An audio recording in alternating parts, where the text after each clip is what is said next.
Los estudiantes de la carrera de obstetricia quieren homenajear y agradecer a sus docentes. Este es un pequeño gracias a los docentes de la carrera con 10 y más años de trayectoria en la Facultad de Enfermería y Obstetricia.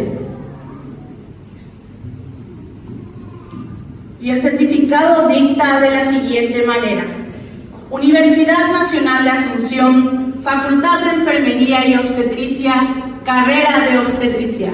Reconocimiento por todos estos años de dedicación y compromiso en la formación de futuros profesionales en obstetricia. Su pasión por la enseñanza y su dedicación a la educación han dejado una huella imborrable en todos nosotros.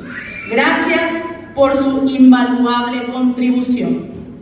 Firman el profesor licenciado Antonio Medina, director interino de la carrera de obstetricia, la profesora doctora María Isabel Rodríguez, decana de la Facultad de Enfermería y Obstetricia, y la estudiante universitaria Mara Encina, presidenta del Centro de Estudiantes de Obstetricia.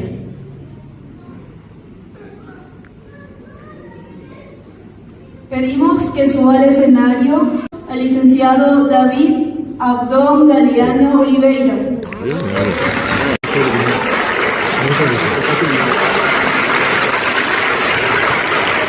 puedo dejar de decir lo que voy a decir, profe. Es un honor para mí que hoy estemos aquí porque vos solías estar acá.